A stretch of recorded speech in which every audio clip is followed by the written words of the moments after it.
ঢাকা বিশ্ববিদ্যালয়ে চান্স পেতে হলে তোমার কি কি করতে হবে? আজকের দিনে দাঁড়িয়ে তুমি একটু যদি হাতে কলমে হিসাব করো, প্রায় 70 দিনের মতো সময় বাকি আছে। এই 60-70 দিনে কোন স্ট্র্যাটেজিটা তোমাকে ঢাকা বিশ্ববিদ্যালয়ে চান্স পাওয়ার দিকে এগিয়ে নিয়ে যাবে, আজকের ভিডিওতে সেই কথা বলবো। গত ভিডিওতে প্রায় একই ধরনের কথা বলেছি, কারণ এখন এই জিনিসটাই করতে হবে, এর বাইরে চিন্তা করা যাবে না। সো আমি যদি তোমাকে একটু বলি যে চান্স পেতে অ্যাটলিস্ট ঢাকা ইউনিভার্সিটিতে তোমার করণীয় কি, সেটার ফার্স্ট কাজ হচ্ছে বি পজিটিভ। তোমাকে হচ্ছে শুরুতে আত্মবিশ্বাসী থাকতে হবে যে ইনশাল্লাহ আমি চান্স পাবো, আমার দ্বারাই সম্ভব, আমি চেষ্টা করলে আমাকে হারাবে এমন কেউ নাই। দিন শেষে একটু খেয়াল করে দেখো, এই যে গত 2 মাস ধরে তুমি প্রস্তুতি নিচ্ছ, তোমার পাশাপাশি তোমার বাবা মা তোমাকে নিয়ে স্বপ্ন দেখছে যে আমার ছেলেটা ঠিকঠাকভাবে পড়াশোনা করছে, আর কিছুদিন পরে সে তার স্বপ্নের বিশ্ববিদ্যালয়ে পড়তে চায়। এত পরিশ্রম আমার যে ছেলেটা বা যে মেয়েটা করছে, হে সৃষ্টিকর্তা তার স্বপ্নটা পূরণ করে দিও। তার মানে শুধুমাত্র তোমার চোখে তুমি স্বপ্ন দেখছো না, তোমার পিছনে যে 2 জন বাবা মা আছেন, অর্থাৎ সে বাবা এবং মা, তারাও তোমার চোখে স্বপ্ন দেখছেন যে আমার ছেলেটা তার স্বপ্নের ইউনিভার্সিটিতে যাবে। সো শুধুমাত্র কি তুমি একা ঢাকা ইউনিভার্সিটির আকাঙ্ক্ষা করছো? না, তোমার বাবা মাও তোমাকে নিয়ে একটা আশা ভরসা রেখেছে যে আমার ছেলেটা ঢাকা বিশ্ববিদ্যালয়ে চান্স পাবে। এবং আমরা জানি বাবা মায়ের দোয়া যার সাথে আছে সে সহজে হারে না। এখন তোমার কাজ হচ্ছে পরিশ্রম করা, লেগে থাকা, নিজের সর্বোচ্চটা দিয়ে শেষ পর্যন্ত লড়াই করে যাওয়া। সৃষ্টিকর্তা বলেছেন যে তার ভাগ্য পরিবর্তনের চেষ্টা করে না, আমি তার ভাগ্য পরিবর্তন করি না। এখন ঢাকা বিশ্ববিদ্যালয়ে তোমার কপালে না থাকলেও তুমি অধিক পরিশ্রম করে তোমার বাবা মায়ের দোয়ায় ঢাকা বিশ্ববিদ্যালয়ে চান্স পেতে পারো। কারণ যে পরিশ্রম করে, যার সাথে তার বাবা মায়ের দোয়া আছে, সৃষ্টিকর্তা তার ভাগ্য পরিবর্তনও করে দেন। কারণ যিনি ভাগ্য লিখতে জানেন তিনি ভাগ্য পরিবর্তন করতেও জানেন। এবং আমার বিশ্বাস আগামী যে 60-70 দিন আছে, সেই 60-70 দিন নিয়মিত পড়াশোনা, তুমি তোমার কমফোর্ট জোন থেকে বেরিয়ে গিয়ে আরামের জায়গাগুলো ছেড়ে অধিক পরিশ্রম করা, বিরক্তি লাগা সত্ত্বেও চেষ্টা করে যাওয়া, লিখিত প্র্যাকটিসটা বারবার করা, রিটেনের গুরুত্বপূর্ণ বিষয়গুলো ফ্রি হ্যান্ড রাইটিং চর্চার মাধ্যমে ঝালিয়ে নেওয়া, ভুল থেকে শিক্ষা নেওয়া, ভালো না লাগা সত্ত্বেও বন্ধুদের সাথে কিছুটা আড্ডা কম দিয়ে তুমি অনলাইন থেকে নিজেকে সম্পূর্ণ দূরে রেখে বইয়ের সাথে একাত্মতা পোষণ করা, এই জিনিসগুলো তোমাকে এগিয়ে রাখবে এবং তুমি চান্স পাবা। সো আমার এই মুহূর্তে তোমার প্রতি পরামর্শ হচ্ছে তুমি তোমার সর্বোচ্চটা দিয়ে পরিশ্রম করো, ভালো না লাগুক, বিরক্ত লাগুক, একটু জেদ ধরো যে আর 60-70টা দিনই তো, আমার জন্য না হলেও আমার বাবা মায়ের জন্য হলেও আমাকে পড়তে হবে। তাদের মুখের দিকে একটু তাকিও যে বাবা মা কতটা আশা নিয়ে বসে আছেন যে আমার সফলতা বা আমার চান্স পাওয়ার গল্পটা ওনারা শুনতে চান। এবং একটু চিন্তা করে দেখো, যেদিন তুমি চান্স পাবে, সেদিন চান্স পেয়ে যখন তোমার বাবা মাকে বলবে যে আমি চান্স পেয়েছি, সেদিন তোমার বাবা মায়ের আনন্দটা কেমন হবে। তারা যখন তাদের বন্ধু মহলে জানাবে যে আপনার ভাতিজা, আপনার ভাইগনা, আপনার ছোট ভাই চান্স পেয়েছে, তখন বিষয়টা কত চমৎকার হবে। সো তোমার মা তোমার খালাকে বা তোমার হচ্ছে আন্টিকে, তোমার নানুকে, দিদাকে, দাদুকে যখন জানাবে, তারা যখন তাদের আত্মীয় স্বজনকে জানাবে, তাদের মধ্যে কতটা বাঁধ ভাঙা আনন্দ কাজ করবে। তুমি কি সন্তান হিসাবে তাদেরকে এই সুযোগটা দিতে পারো না? বাবা মা তাদের সব কিছু বিসর্জন দিয়ে তোমাকে পড়াশোনা করাবে, তোমার দিকে তাকিয়ে আছে। সো তুমি এই মুহূর্তে তাদের জন্য কিছু একটা করো, আমার বিশ্বাস তুমি ঢাকা বিশ্ববিদ্যালয়ে চান্স পাবে, তোমার সাথে আমার ঢাকা ইউনিভার্সিটির ক্যাম্পাসে দেখা হবে। সো এই মুহূর্তে পজিটিভ থাকো যে ইনশাল্লাহ আমি চান্স পাবো। কারণ যারা ভয় পায় তারা জয়ের কাছাকাছি যেতে পারে না, অর্থাৎ ভয়ের মধ্যে দিয়ে জয়ের কাছাকাছি পৌঁছা যায় না। আত্মবিশ্বাসী হয়ে সন্তুষ্টি জ্ঞাপন করে সৃষ্টিকর্তার প্রতি ভরসা রেখে কঠোর পরিশ্রম এবং লেগে থাকার মাধ্যমে একজন সফল হতে পারে। এবং আমার বিশ্বাস তাদের মধ্যে থেকে বা তাদের মতোই একজন বিজয়ী তুমি। পরবর্তী কাজটা হচ্ছে এমসিকিউ পার্টটা নভেম্বর মাসের মধ্যে শেষ করে ফেলা। অর্থাৎ এই তো নভেম্বর মাস, তুমি অলরেডি সেপ্টেম্বরের 10-12 তারিখ থেকে প্রস্তুতি শুরু করেছিলে। সো পুরো নভেম্বর মাসের মধ্যে তোমার কাজ হবে এমসিকিউর সব শেষ করে ফেলা, ইনক্লুডিং ভোকাবুলারি এবং বাংলা বিরোচন অংশ। ভোকাবুলারি বলতে আমি বোঝাচ্ছি vocabulary, group verb, analogy, spelling, phrase and idioms কিংবা প্রভার্ব।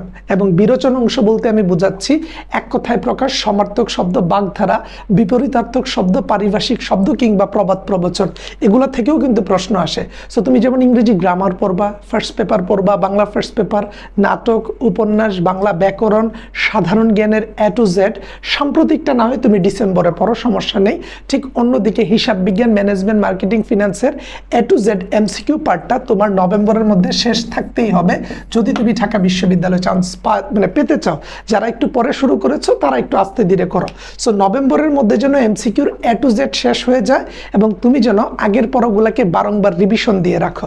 অর্থাৎ মাথায় রাখবা তোমাকে টপিক ওয়াইজ রিভিশনও দিতে হবে, পাশাপাশি এমসিকিউগুলো যেন 100% শেষ হয়ে যায় সেই গ্যারান্টিটা রাখতে হবে। আমি এখানে তাদের কথাই বলছি যারা ঢাকা ইউনিভার্সিটিতে চান্স পাবে। তুমি যদি এর থেকে দূরে থাকো তার মানে তুমি চান্স পাওয়া থেকে দূরে আছো। আর যদি চান্স পেতে চাও তাহলে এই ফরমেশনটাকে যত তাড়াতাড়ি সম্ভব নিজের সাথে অ্যাডাপ্ট করে নাও, নিজের সাথে খাপ খাইয়ে নাও। তারপরে দেখো নভেম্বরে তো ধরো তুমি হচ্ছে এমসিকিউটা শেষ করবা, এর পাশাপাশি তোমার উচিত রিটেন প্র্যাকটিসটা শুরু করে দেওয়া। রিটেনের জন্য প্রতিদিন অ্যাটলিস্ট 3 ঘন্টা সময় তুমি ফ্রি হ্যান্ড রাইটিংয়ের জন্য লিখবা। প্রতিদিন 1 আওয়ার তুমি প্রিভিয়াস কোয়েশ্চেনগুলো দেখবা যে ঢাকা বিশ্ববিদ্যালয়ের বিগত বছরে ইংরেজিতে লিখিততে কি কি এসেছে, বাংলাতে লিখিততে কি কি এসেছে, কিংবা অ্যাকাউন্টিংয়ে কি কি এসেছে, ফাইন্যান্সে কি কি এসেছে, ম্যানেজমেন্টে কি কি এসেছে, বিগত বছরে আসা প্রশ্নগুলোকে 1 ঘন্টা অ্যানালাইসিস করবা। অ্যানালাইসিস করার পর তুমি তোমার বই থেকে এই টপিকগুলোর উপর প্র্যাকটিস করবা। কোনো টেকনিক, নিয়ম, সিস্টেম শেখার থাকলে শিখে নেবা। এবং আগামী 15 নভেম্বর থেকে আমাদের কিন্তু ডিউ রিটেন ব্যাচ শুরু হচ্ছে, যেখানে আমরা ইংরেজির 20টা ক্লাস, বাংলার প্রায় 20টা ক্লাস এবং সি ইউনিটের হিসাব বিজ্ঞান, ম্যানেজমেন্ট, মার্কেটিং, ফিনান্সের প্রায় 8-10টা করে ক্লাস নিয়ে রিটেনের A to Z শেষ করে তোমার বারংবার পরীক্ষা নিব, ফ্রি হ্যান্ড রাইটিং স্কিল দেখবো, প্যারাগ্রাফ লেখার নিয়ম শেখাবো এবং তোমাকে বাসার কাজ দিব। এগুলা দিয়ে আমরা তোমার সম্পূর্ণ প্রস্তুতি গুছিয়ে দিব রিটেনের জন্য। সো তোমার কাজ হবে একেবারে আজকে থেকেই প্রতিদিন অ্যাটলিস্ট 3 ঘন্টা রিটেন প্র্যাকটিস করা, আর বাকি সময় এমসিকিউতে ফোকাস দেয়া, এমসিকিউগুলো রিভিশন দেয়া, টপিক ওয়াইজ পড়া, টপিক ওয়াইজ রিভিশন দেয়া, টপিক ওয়াইজ পরীক্ষা দেয়া। ধরো তুমি এই 3টা কাজ করলা, যে বি পজিটিভ, যে ভাইয়া হ্যাঁ আমি নিয়মিত নামাজ কালাম পড়ি, সৃষ্টিকর্তার সাথে আমি আমার নিজের একটা একাত্মতা বা কানেক্টিভিটি রাখার চেষ্টা করি, আল্লাহ তাআলার নাম নিলে, আমি নামাজ কালাম পড়লে কিংবা আমি আমার সৃষ্টিকর্তার আরাধনা করলে আমার মধ্যে একটা পজিটিভিটি কাজ করে এবং আমার মনে হয় যে বাবা মায়ের দোয়া আছে, আমি চান্স পাবো। ঠিক আছে ভাইয়া, এমসিকিউতে আমার কিছু ঘাটতি আছে, আমি পুরো নভেম্বর মাসের মধ্যে A to Z এমসিকিউ শেষ করে টপিক ভিত্তিক রিভিশনটাও দিতে পারবো, চাইলে 2-1 বার পরীক্ষাও দিতে পারবো। রিটেন নিয়ে আমার দুর্বলতা আছে, তুমি যদি এখন থেকে রিটেনের প্র্যাকটিস শুরু করো, তুমি হাতে প্রায় 2.5 মাসের উপর সময় পাবা রিটেন প্র্যাকটিস করার জন্য। সো এখন থেকে তুমি যদি 70 দিন টানা লিখিতর জন্য 3 ঘন্টা করে লেখো আর তোমার ভুলগুলা বের করে নাও, তুমি যদি শুধরে নাও তোমার যে মিস্টেকটা ঢাবির ভর্তি পরীক্ষার দিন হতে পারতো, তাহলে এই একই ভুল কিন্তু ঢাকা বিশ্ববিদ্যালয়ের পরীক্ষায় আর হবে না। সো আমাদের রিটেন ব্যাচ আছে, মাত্র কোর্স ফি 1000 টাকা। এই রিটেন ব্যাচে ভর্তি হলে তুমি রাজশাহীর এমসিকিউর ক্লাস ফুল, চট্টগ্রামের এমসিকিউর ক্লাস ফুল এবং জাহাঙ্গীরনগর বিশ্ববিদ্যালয়ের এমসিকিউর ক্লাস A to Z ফুল পেয়ে যাবা। তোমাকে আলাদা করে আর চট্টগ্রাম, জাহাঙ্গীরনগর, রাজশাহীর ব্যাচে ভর্তি হতে হবে না। 1000 টাকা দিয়ে রিটেনের কোর্স পাবা ঢাবির এবং পাশাপাশি অন্যান্য বিশ্ববিদ্যালয়ের এমসিকিউর ক্লাস। এবং ফাইনাল কাজটা হবে ডিসেম্বর থেকে পরীক্ষার আগ পর্যন্ত মডেল টেস্ট দিয়ে একেবারে ঢাকা বিশ্ববিদ্যালয়ের প্রশ্নের আদলে ঢাকা বিশ্ববিদ্যালয়ের মতো করে তুমি চেষ্টা করবে অ্যাটলিস্ট 50টা পরীক্ষা দিতে। 50টা পরীক্ষায় 60টা করে যদি এমসিকিউ থাকে তাহলে টোটাল 3000 এমসিকিউ থাকবে। তাহলে তুমি যদি ডিসেম্বর মাস থেকে শুরু করে ঢাবির ভর্তি পরীক্ষার আগ পর্যন্ত একেবারে ঢাকা বিশ্ববিদ্যালয়ের মতো করে 50 বার পরীক্ষা দাও, আর এই 50 বার পরীক্ষা দিতে গিয়ে যে ভুলগুলো হবে সেই ভুলগুলো যদি শিখে নিতে পারো এবং পরীক্ষাটা যদি সারা বাংলাদেশের সকল শিক্ষার্থীদের মধ্যে দাও, তোমার অবস্থান কোথায় আছে তুমি বুঝতে পারবা, পরীক্ষায় ভুল কোন টপিকগুলোর মধ্যে হচ্ছে সেটা বুঝতে পারবা এবং সেগুলো শিখে ঢাবির ভর্তি পরীক্ষার দিন একই ভুল যেন না হয় সেই বিষয়ে একটা আত্মবিশ্বাস পাবা। আর 50 বার ঢাকা বিশ্ববিদ্যালয়ের মতো করে পরীক্ষা দিলে ভয় থাকবে না। এখন তোমার প্রশ্ন, এই পরীক্ষাগুলো আমি কই দিব ভাইয়া? এরকম তো কোনো প্রসেস নাই। অফলাইনে পরীক্ষা নিলেও 15-20টা পরীক্ষা নেয়, আমাদের কাছে তুমি 50টা পরীক্ষা দিতে পারবা ঢাবি এক্সাম বেচে। সেখানে আমরা প্রতিদিন 2টা করে পরীক্ষা নিব, টানা 25 দিনে 50টা পরীক্ষা। প্রতিদিন মেরিট লিস্ট দেখতে পারবা, নেগেটিভ মার্কিং দেখতে পাবা এবং 45 মিনিট সময় দেওয়া হবে পরীক্ষার জন্য। অর্থাৎ পরীক্ষা দিয়ে নেগেটিভ মার্কিং, মেরিট পজিশন এগুলো দেখার মাধ্যমে তুমি ঢাকা বিশ্ববিদ্যালয়ের এক্সাম বেচের একটা পূর্ণাঙ্গ প্রস্তুতি নিতে পারবা। আর প্রতিটা প্রশ্নের নিচে আমরা প্রশ্ন ব্যাংকের মতো ব্যাখ্যা দিয়ে দিব। অর্থাৎ একটা প্রশ্ন করা হয়েছে, সেই প্রশ্নের সাথে আনুষঙ্গিক আরো 10টা তথ্য দেওয়া হবে। ধরো তোমাকে একটা প্রশ্ন দেওয়া হলো যে ব্রাজিলের রাজধানীর নাম কি, উত্তর ব্রাসিলিয়া। সো আমরা ব্যাখ্যাটা এমনভাবে সাজিয়েছি, ব্রাজিলের রাজধানীর নাম ব্রাসিলিয়া, ব্রাজিলের বিখ্যাত শহরের নাম রিও ডি জেনেরিও, ব্রাসিলিয়ার সাথে সিমিলার আরেকটা নাম হচ্ছে ব্রাসেলস, যেটা বেলজিয়ামের সদর দপ্তর। বেলজিয়ামের সদর দপ্তর বলতে বেলজিয়ামের রাজধানী, বেলজিয়ামের রাজধানী হচ্ছে ব্রাসেলস, আর ব্রাজিলিয়ার রাজধানীর নাম হচ্ছে ব্রাসিলিয়া। সেই ব্রাসেলস হচ্ছে আবার ন্যাটোর সদর দপ্তর। ন্যাটো হচ্ছে নর্থ আটলান্টিক ট্রিটি অর্গানাইজেশন, যেটা 1949 সালে গঠিত হয়েছিল। 1949 সালে আবার বাংলাদেশে আওয়ামী মুসলিম লীগ গঠিত হয়েছিল, যেখান থেকে 1955 সালে মুসলিম শব্দটা বাদ দিয়ে বর্তমান আওয়ামী লীগ দলটি গঠিত হয়েছিল। তার মানে আমরা আমাদের এমসিকিউ গুলাতে একটা তথ্যের সাথে আরও নিচে ব্যাখ্যায় 10টা তথ্য দিব, যেন শেষ মুহূর্তে একটা ফাইনাল রিভিশন দিতে পারো। তার মানে 3000 এমসিকিউর সাথে থাকবে 3000 ব্যাখ্যা, আর 3000 ব্যাখ্যাতে যদি অতিরিক্ত আরও 3টা করে তথ্য পড়ো, অর্থাৎ লাস্ট 1 মাসে 10,000 তথ্য পড়ে তুমি ঢাকা ইউনিভার্সিটির জন্য নিজেকে তৈরি করতে পারো। সো যারা রিটেন ব্যাচে ভর্তি হতে চাচ্ছ, কোর্স ফি 1000 টাকা।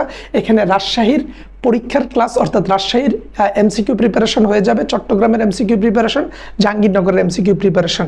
আর যারা আলাদা করে মডেল টেস্টে ভর্তি হতে চাচ্ছ, এটার কোর্স ফি মাত্র 500 টাকা।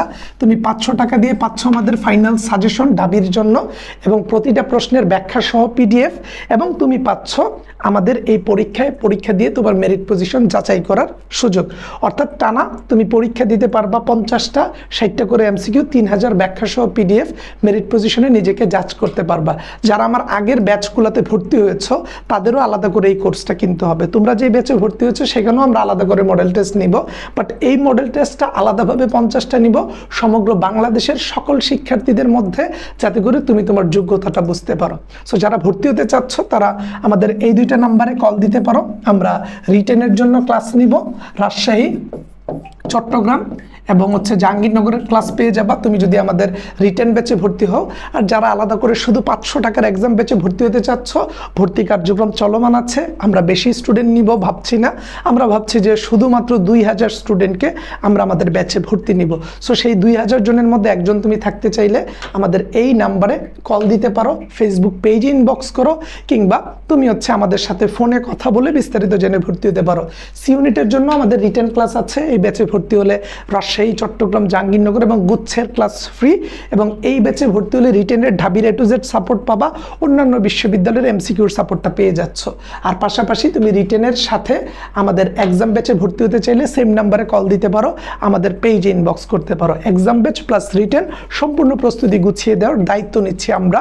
আমাদের কথা, কাজ এবং ইনস্ট্রাকশন অনুযায়ী তুমি যদি চলতে পারো, ইনশাল্লাহ তোমার সাথে ঢাকা বিশ্ববিদ্যালয়ে দেখা হচ্ছে।